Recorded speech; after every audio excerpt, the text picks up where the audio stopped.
So everyone, we're about to start the final talk, which is the interview with Viewfinder art lead Sophie Knowles. Sophie, give us a wave. If you weren't sure, that's Sophie. So if you're interested in what it's like to be a lead, what it's like to have a role with a company, what it's like to do art, freelancing, what it's like to be Sophie, any of these things, this is definitely a talk for you. So come, grab a seat, grab a seat. I'm going to start with some real simple questions. There you go. Cool. So, hi Sophie. Hey, how's it going? I'm not talking about. How are you today? Having a good day? Yeah, it's been nice. Yeah, been enjoying the expo. Yeah. Cool. No, lots of good people talking today. Cool. Not me, but everyone else has been great. So yeah, that's fair. So let's kick off. Can you just introduce yourself? Your current role, just chat a little bit about what you do sort of day to day, just very briefly. Yeah, so hi everyone, I'm Sophie Knowles. I'm the lead artist at Robot Turtle. We are currently working on Viewfinder. My sort of job history is a real mix between freelance and then in-house full-time employment stuff. So I've done both sides of things. I just do art. If you categorize me into what sort of artist I am, I'm a generalist. So I've done animation on games, I've done modeling, rigging, basically every sort of thing within the art umbrella I have done, entirely in indie games. Well, so this is what I wanted to talk about, because obviously, so now you're sort of in-house with Robert Teddy working on Viewfinder, but you've been involved in the game industry for quite a while. So can you just take us through the roles that you've had, just so we can get a picture of sort of how you've got to where you are today? Yeah, so I started out my career freelancing because no studio would hire me properly, which is, everyone's dream is to, just get out of university and get a nice cushy studio job and just, roll on into a great career. But we all know it's not that easy. So yeah, I freelanced for the first couple of years of my career. It started off very much just taking, all the jobs I could until I was able to fully fund myself doing all game stuff. Because I did some graphic design and other art stuff, which was fun, but not games. So I've done a lot of work. I did work with the National Film and Television School, working with their master's students a lot for a couple of years. I was the animator on the Bradwell Conspiracy. And what else? I was an artist on Off-Grid, and all those games, it's working on very different things for each game. So I found with my freelance career, what was great about it is I get to work on all these games. So many games. I loved it. But every single game requires you to be a slightly different shape to fit in with the team. Sometimes it's just animation. Sometimes it's, okay, we need animation, but also help with some modeling and stuff. Sometimes it's rigging as well. Auto rigs are always fine, unless it's something very particular. Yeah, I found that my second degree was in animation, but through freelancing, I very much developed myself into being a generalist. So, yeah, it's that sort of thing of when people say oh, I'm making this, can you do X? And I'm like, sure I can. I can Google it until, yeah. Which I still do. I still just hey, sure I can do that. Currently teaching myself substance designer, I love it. But there must be an element of, once you get to a kind of level where you've got a basis in a few things, you can start applying those skills to other places. Are there any areas that because obviously you worked in, as I said, generalist, in lots of sort of areas, that you found had the most kind of transferable skills to other places? Was it just modeling meant you knew it all, or was actually animation gave you the overview? Was there one area that you thought was more key than the others? I think I've definitely now probably done more just sort of bog standard 3D artists, modeling and texturing stuff, because that's always all games need that, unless they're 2D. I did work a little bit on a 2D game once, so that was great as well. But yeah, I think it's all about finding the software and becoming very comfortable in that. So I use Maya. I've attempted Blender. I hate it so much. I wish I liked it. I cannot. I've tried loads of time, and I'm just like, no. If you need me, it's Maya. I'm not gonna. I think with off-grid, because everything was very modular, they wanted it so that the players can basically add things to the game, like whatever they wanted, including characters and stuff. So I would work in Maya, but then I would make sure that my final steps were done in Blender. So someone can do all the rigging and everything, similarly to how I was doing it, which was enough Blender for me. But the modeling was just like the same in every package. I did it in Maya. So, especially when you're sort of in, like you said, in so many different roles and jumping different things, I imagine that sometimes, obviously, you're in your wheelhouse, things that you can just do and you know how to do it. But sometimes you're sort of starting from scratch. You're learning on the job, as it were. And I imagine over that you've had lots of different feedback from people, comments, criticisms. How do you kind of deal with the feedback that you're getting on all these roles, especially when you're coming at it from that kind of freelance contract perspective? So I've been, I would say, unluckily, pretty much like in all the things I've worked on, either the only artist or the only animator on the team. Which means I don't get to have to steal knowledge from people who are more experienced than me. Okay.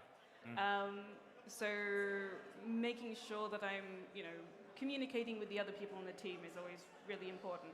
Especially as the only artist, if you're working with programmers and designers, and the sort of directors who are, directing the game in a certain direction, you need to make sure that what you're making is in line with what they have in mind, which is really difficult sometimes.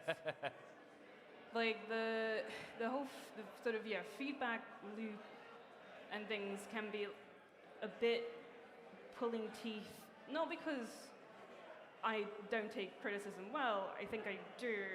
It's more sometimes you're working with people, and I've had this especially with really amazingly intelligent technical people who. I think they think that to talk about art, you need an art degree. Right. And you don't. You can just say, this picture is pretty because of the colors, but I don't like what's in it. Yeah. I think, I went to art school. I don't know any of the fancy terms. So I think I found what's really key. Now, I've been remote for pretty much the majority of my roles. I've done it remotely, but the key thing I've always found is you gotta sit in a call and talk stuff through. If you're doing it just on Slack or whatever, things get missed and you can't have that nice flowing conversation. So I would absolutely, if anyone is in the same boat, just have sessions to talk through everything with whoever is the director of the game. Sounds a lot like you're taught when you're looking for feedback for games in general, like when you give it to the public, but what they say and what that means are not necessarily the same thing. And you have to kind of try and translate in your own head, if they say, this game is really slow, is that because they're a person who only plays fast FPS games? And if that's the case, is it slow because it's slow, or is it slow to them? And it sounds like it's a similar kind of, they're trying to express a feeling or an emotion, and it's trying to translate that into something you can technically then change. Exactly. Everyone has their own way of explaining things, and as an artist, you need to figure out how to interpret that to then be able to do stuff. Another problem I've had with places is them not giving me any feedback, just being that's good enough. And I think what they think is it's fine. She's just gonna crack on and but I'm just is it good enough? Or do they not want to tell me my work's terrible? Or, okay, well, I guess if that's good enough, I'll just keep making stuff like this. And I end up being lazy if I don't get any prods. You need people being honest, basically, and saying this is what it is. It's impossible to get better at anything unless you get feedback from people. So bouncing off that, especially with that feedback point, when you are part of teams, freelancing or otherwise, do you find that you get to be particularly creative and coming up with your own ideas? Where do you find that, or is it somewhere else where you kind of find that your usefulness to like a team comes from? Does it come from you being the creative input? Does it come from you being somebody who can deliver on their ideas? Where do you find it lies? Yeah, like when you're, especially in indie games, in small teams, you need to have like a good amount of like being able to be self-directed, to be able to just like kind of like take stuff and just like work on it. But you need to know when is the right time to bug people. I'm personally, after years of being an artist, realized I'm not that creative. I'm not, good at just like coming up with stuff. I need to, get the reference, get the concept art. It doesn't have to be like, hugely lovely polished concept art. I've had just like, scribbles before and worked off that. But yeah, I'm happy not being, a very artsy artist. What I really try, especially being a generalist, is being a very useful artist. So one of the things that I was terrified of early in my career was implementing things in Unity or Unreal, because it scared me. That's scary. Especially like animation stuff implementing. It's like absolutely like, what the hell? And that's definitely like something I say to any artist starting out. Like, doesn't matter if you're a generalist or a modeler or an animator, you need to know a bit of how to implement. Yeah. Because if you leave it to someone else to implement, they're gonna do it wrong. They're always gonna do it wrong. Yeah. And that's not, And coming from so I'm a programmer, coming from the Unity side, an artist who can come to me and guide me a bit in, even if they can't implement themselves, but can at least guide me in how they want to implement it, or what their idea was, or how it's expected to move, or can look at it and be like, that character's the wrong way around. Stuff like that is extremely useful to getting to the final product faster. So I can totally understand that kind of implementation. Bouncing off the points of sort of usefulness and creative input, obviously, when we were a freelancer, I imagine that was a bit more limited, but obviously in-house, it sort of changes the picture a little bit.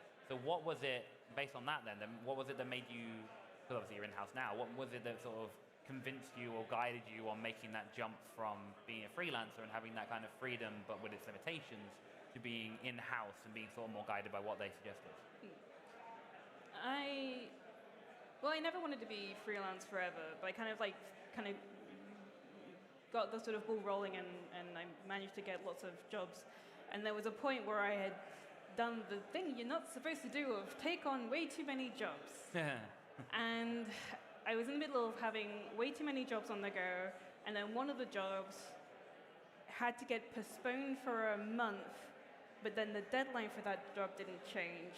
So there was this period when I was working every day, every evening, every weekend.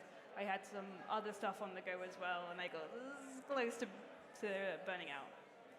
And that's when I realized, okay, I just need to take a step back. And for the first time in a while, I started looking for full-time jobs. At the time, I was freelancing for Playdio, and I really liked the team. I really liked what we were working on. And I'd done that thing of like, they'd brought me on for animation, but I'd been like, oh, you need some costumes for this little ABBA guy. I can do it. So I was doing more and more and more.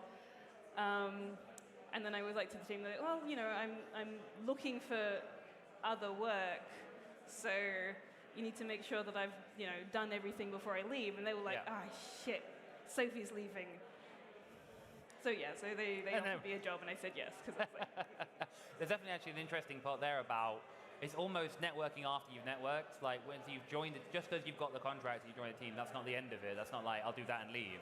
It's about being involved and being a part of the team, because if they feel like you're part of the team, they're more likely to go, oh well, here's this and here's that and that kind of thing. And like you said, it turned into a full-time role for you. Exactly. With freelancing especially, I think becoming more useful than is anticipated really helps. Not just like in that particular job, but also them keeping you in mind if they need someone again.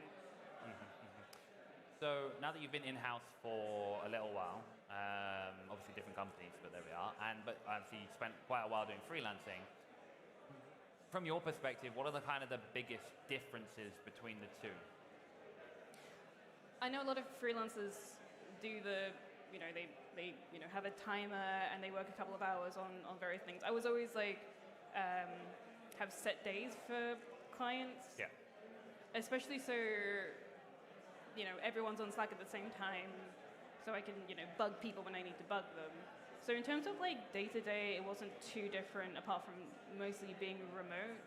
But I think there's definitely, when you're full-time, you're sort of more in the huddle. I think when you're in the small teams, you get to naturally have more of an effect on the final product. Mm-hmm. But when you're in-house, you get that little bit more of, you're one of us sort of thing. Yeah, yeah. But I never had it was never a huge difference for me. Okay. So, obviously you're in-house now. Do you remember your first interview for going in-house? Especially coming off the back of what you had been doing. I imagine that was quite a weird experience and having to explain, why you'd been free, why you were moving. What was that like, that kind of first interview? My first interview for a studio job was just out of university. I did the thing that everyone does. You apply to everything under the sun and you get rejected from everything, but you keep applying.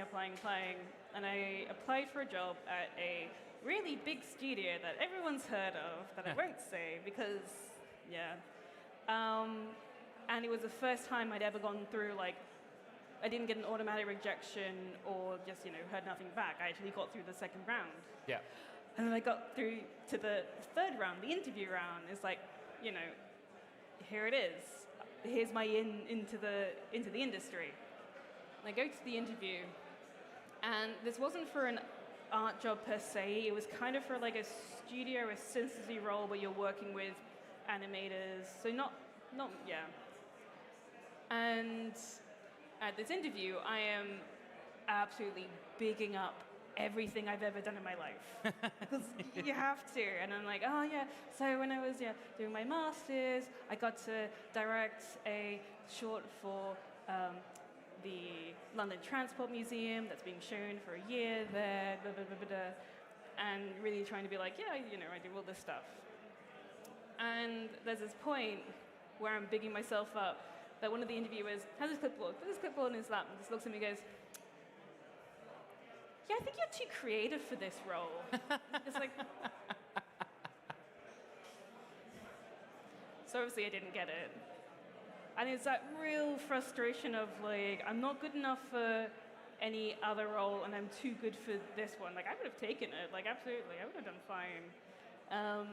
But that's when I was able to start freelancing. And that was just before I joined BAFTA Crew and met you, in fact. So, my life could have been very different if I got that job. Yeah. But it's pretty good how it's turned out. But freelancing, bit of a struggle, but not, got to work on cool stuff. Okay. Well, so obviously moving from freelancing, so obviously Viewfinder currently blowing up all of our timelines with wonderful gifts and such and such.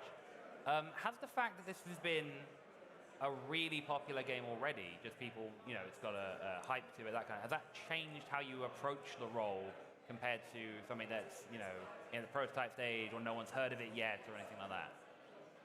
I think it's definitely, there's a lot of pressure because, obviously a lot of people have seen this game, a lot of people are very excited for the game, and it's different working for a game that's been, announced.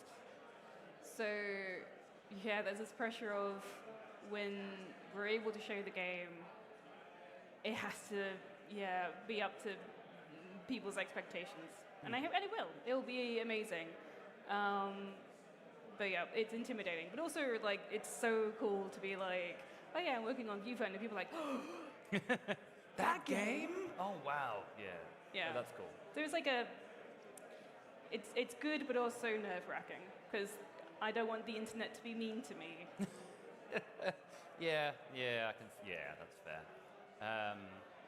It must. I can imagine there's a sense of, especially coming into it when, when you're there from the start and the hype's building with you, you feel like a sense of ownership to start with. Whereas obviously this had a name before, and so you feel a sense of responsibility about keeping it on its course, which is very different to... There is a thing of like, I'll show people the game who haven't heard of it, and they're like, oh, cool, the art and that looks really good, well done. I'm like, oh, that was all done before I came. I'm on it now, I'll show you my stuff later. Yeah, that's none of mine, but sure, I'll take all the credit, that's fine. Well, I mean, not taking the credit, that's a terrible point to leave on, but in terms of joining the role, because obviously previously where you've been an artist, as demonstrated by the big words up there, you're the art lead here.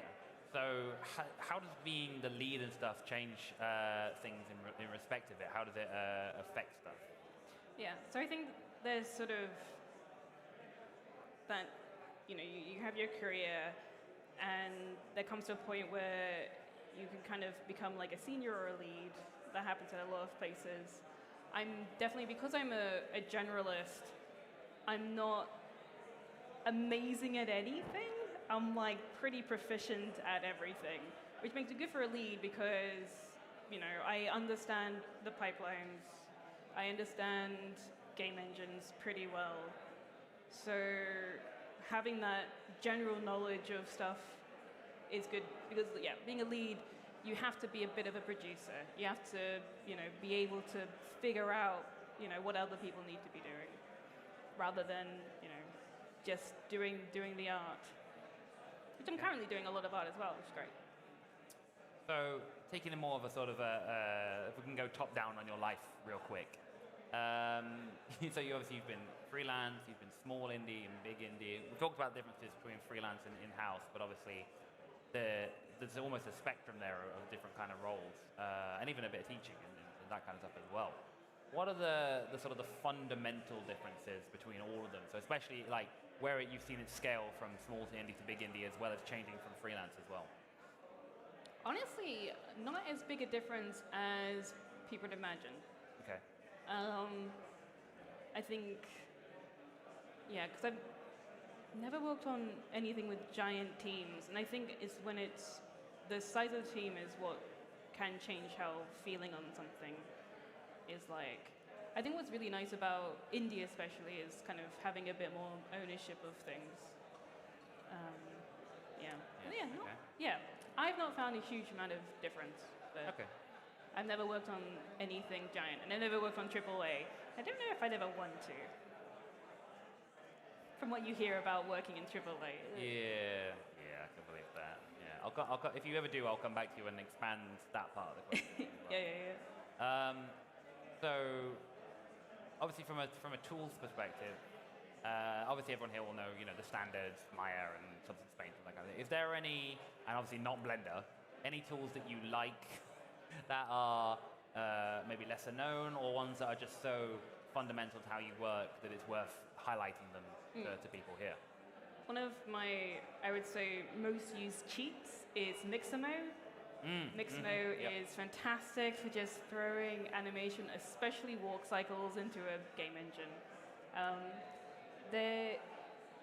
I still have the plugin, but there's this great Maya plugin where you can get the animations into Maya, you can tweak them a bit, so like, if there's a pickup animation that isn't quite like going, deep enough or anything for a character, you can tweak it. Really useful tool for just getting stuff done quickly, because especially animation is time consuming. So Mixamo is definitely get stuff done, because I can't be asked to, animate a walk cycle for everyone. It gets you there real quick, especially the basics. Yeah, we use Mixamo a lot. It's definitely a fantastic tool. I don't think I've ever worked on a game that has animation that hasn't used Mixamo at some point, even if it's just in the prototyping phase. Yeah, that's fair. So for everyone kind of here, people coming out of education, just sort of figuring it out, what is the first thing they should really be looking at, just starting out now? What would you recommend? Yeah.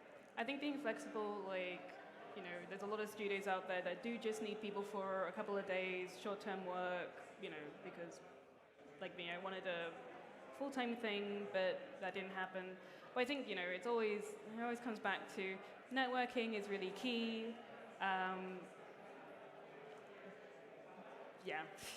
Networking, things like, BAFTA crew is all right. It's not been great during the pandemic, but hopefully it'll be better when events can happen. I did Limit Break this year. I was a mentor and a mentee. My mentor was absolutely fantastic and has really helped me to kind of figure out the move to lead artist. My mentee is also great. Like, she's a way better animator than me, but we've still been able to have like really good talks about the industry and stuff. So those sort of, those things. And when you're networking at any level, but I would say especially when you're out of uni or sort of like early in your career, the key thing is to network sideways. Yes. So when you're at a place with lots of people, don't just be like, oh, I'm going to talk to that big indie name person and they're going to give me a job. It's like so much better to get to know people kind of like at your level, raise each other up as you, go through the industry. That's how you, effectively network in the long term. Yeah, you do not know where your next role or client or job or anything is, or best friend is coming from, and just going for the top is putting yourself in a worse position at the end of the day. And yeah, I double down on all of those. Mentoring groups, especially if you're looking for work, obviously there's workforindie.com. There's the opportunities channel in the Game Dev London Discord. That's pretty good. And just being involved in all the places where people are gathering is kind of key. I have more questions, but I'm conscious of time, so I wanted to throw it out. So if anyone has got any questions for Sophie, feel free, chuck a hand up. If not, I'll go now. We've got one over there. No one yet? No? Oh yeah, one up here.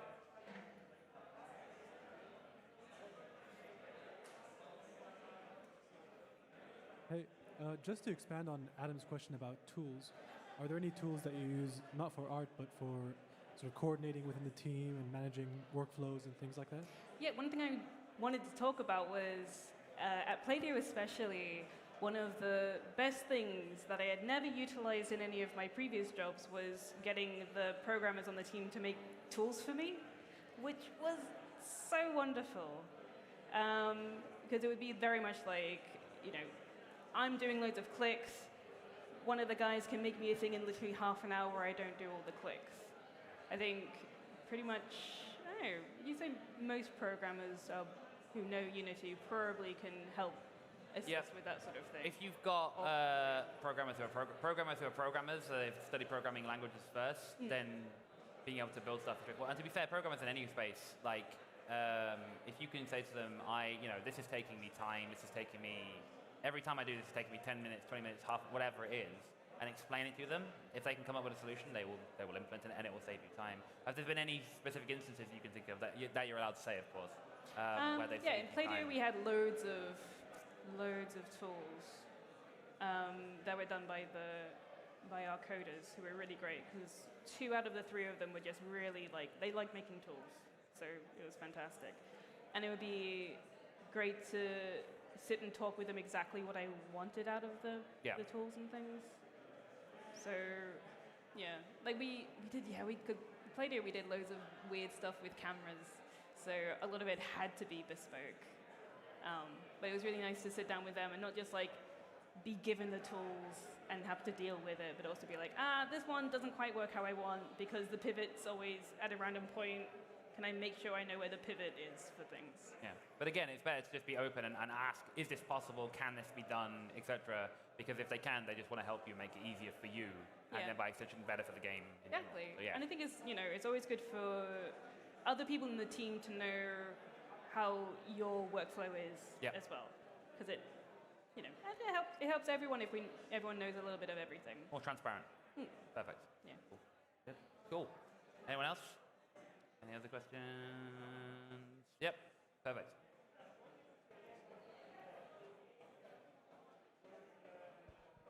Hey, Joe here. I'm another games generalist as well, so I kind of understand some of the stuff you're saying with the creativeness and not necessarily being that as your main role. One of the things I have is a lot of my stuff is more implementing things into Unity, like you. So do you find that your role is more specifically towards in between tech art and more implementation rather than actually creating stuff?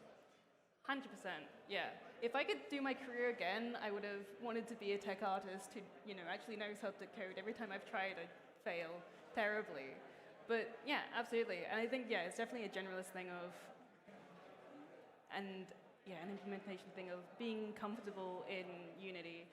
That's one of the reasons why I've got the job with Viewfinder is I was very upfront and said, I will make sure that things work inside Unity.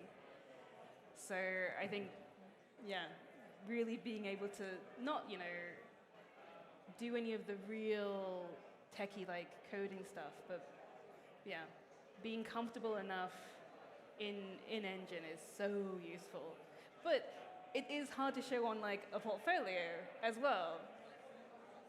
So it becomes one of those things of, oh, I promise I'm good at this thing. Can you hear me? Oh. I was about to say the same thing. On portfolios and looking for jobs, you can't really say, oh, I'm an implementation artist, or that's one of my key skills, because I feel like a lot of jobs, if it's AAA, they expect you to just be a 3D artist or animator or whatever, and then the tech artist would do all that stuff. But then there's not really an in-between position. Absolutely. I think, and that's where, we come in as generalists. And I think, there's definitely not, there needs to be a word for implementers. It sounds like we just drag and drop things though, doesn't it? World builder or world creator or something, I don't know. We drag, drop, we make sure things look nice, actually, with the lighting, So I would just add to that, so coming from the hiring perspective, so obviously, I run an indie studio.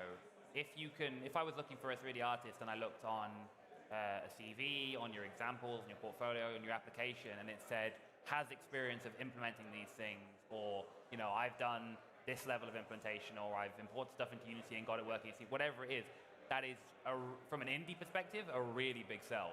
Either because it saves me time from having to do that, which I've got to focus on the programming, or just because I have more faith in your understanding of the engine and the limitations or what it may be. You're probably right. From a AAA, they just need someone for a very specific role, but certainly indie and probably up to mid-tier, including that, whether it be in your portfolio example work, just stating, oh, and on this project I did this, or in your application, or in your interview, can be a really big hidden seller if you've got that skill set, for sure. Okay, thank you for your time. And Viewfinder looks amazing, by the way. It's going to be good. Anyone else? Any other questions? If not, I've got questions. So it's fine. Cool. So one of the things I did want to ask, because we didn't get to it, do you have any, so you talked about if you could do it all again, you'd probably dive more into sort of the tech side of things. Do you have from your sort of, particularly say your freelance, any of your time, particularly your freelance time, because it took up a large period, that you particularly regret, any elements of that you think, oh, if I could go back and change that, I would? Yeah, I definitely would have, started actually implementing my own stuff earlier. I feel especially bad when I was originally working with NFTS students because I would just throw them FBXs with animation in them and hope that they work. I didn't know what I was doing. I was straight out of uni to then work at a uni. But my main regret when I was freelancing is the dreaded how much you get paid and asking for money and all of that. I think there's a lot of indie doesn't pay well. And I also had the issue of, because I was networking, making friends and everything, there was always the mates rates sort of thing as well. So I was definitely underpaid for the majority of my freelance career. And then because of that, I was taking on way too much work, almost burnt out. Chatting money is really, really difficult, especially when it's sort of people you're friendly with.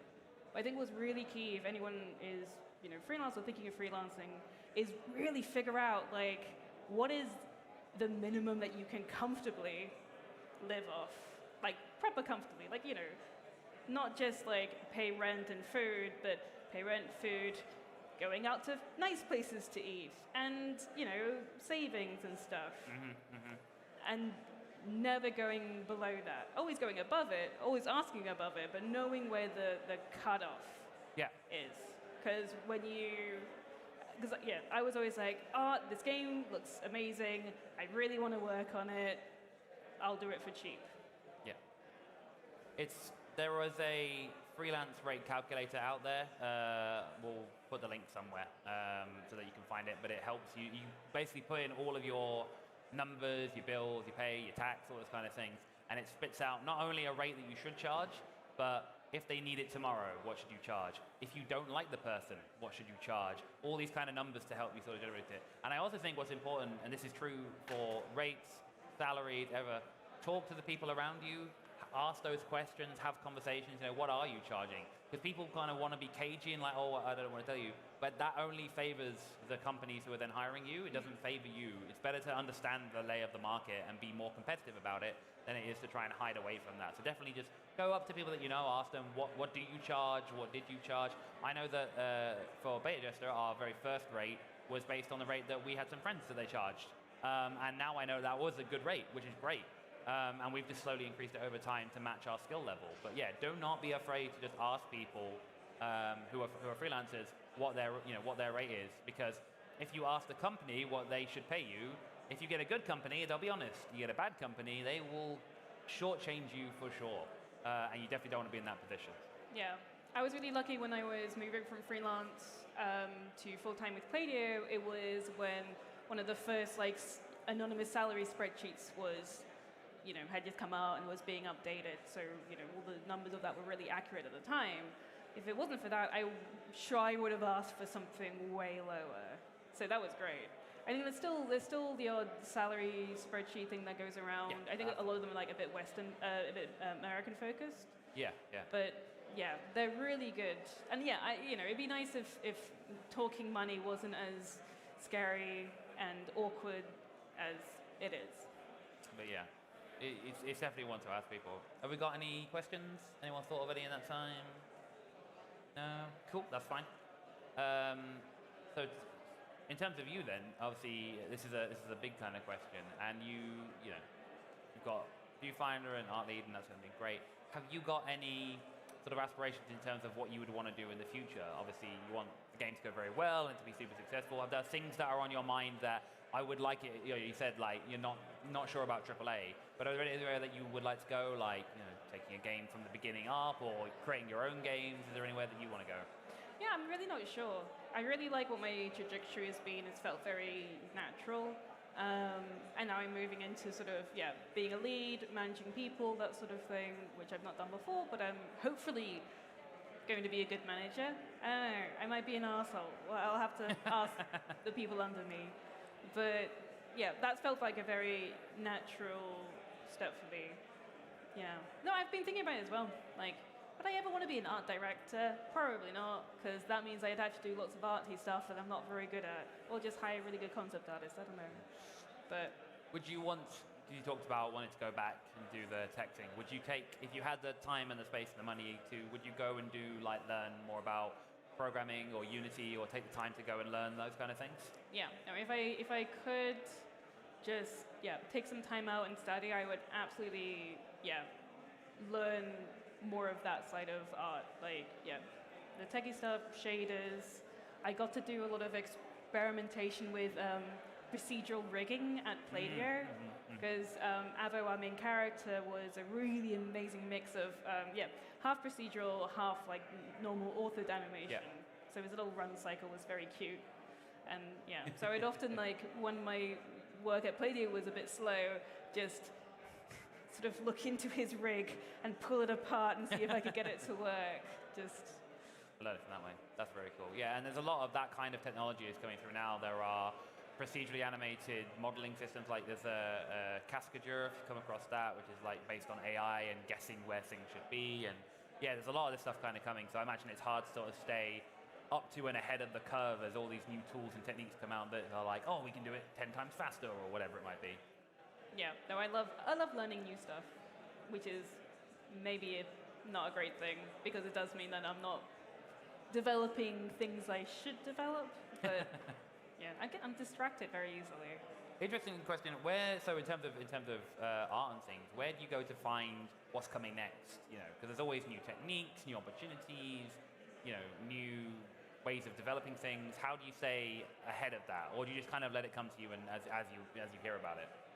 I think I'm always amazed by some of the people who are just like making stuff and putting it on YouTube and tutorials and stuff. I love following those things. Yeah, looking at art stations. What I'd love to do is, especially for modeling reference, is just go on Sketchfab and look really closely at people's models there. Because, yeah, some of the stuff there is really great. And especially, yeah, kind of like early on in my career to have like some really good reference of like how topology should work. Like, that's all just there that you can kind of like, not like copy directly, but like shoulder topology is really difficult sometimes to not get like n-gons and too many triangles and stuff, because shoulders are really weird things. So being able to be like, okay, yeah, let's go on to Sketchfab or wherever and see how other people have done it. Do a quick question check. Anyone thought of anything? No? That's fine. In terms of then, obviously talk about references and that kind of thing, are there any particular artists or studios or games that you use more often than not as references for when you're creating your own things, or ones that you aspire to in terms of to get to that level of whether it's visual quality or performance or just smart design? I think every game has like a little something to offer. I think it's easy to forget to play games when you're making games all the time. You're like, oh, I want to do something that's not on my computer. But yeah, I think having a couple of games that, I don't know, like it used to be my favorite game to try and like copy was The Wolf Among Us, because love that one. So yeah, when I was doing my masters, I tried to make my final animation to be very like toon rendery, that sort of thing. No, I'm not sure what like my go-tos would be. It definitely changes, but I think it's the same as like looking at things really closely on Sketchfab. Is when you're in a game, looking at things really closely or like observing things like you would make them. So like how characters are moving. And then you see like when people's feet are slipping and stuff, it's like, that's not quite good, is it? Or finding like those little bits where meshes are broken or there's Z fighting and stuff. But yeah, I remember once I was at EGX and I was playing a demo, and I can't remember what the game was, but it was one of those games where if you step back, like everything's kind of flat, but if you look closely, like I was looking at this rock, and it had loads of like these little bits of purple in it. And one of the devs came over and was like, are you okay? Are you lost? And I'm like, it's a pretty rock. Yeah, that's my approach to playing games.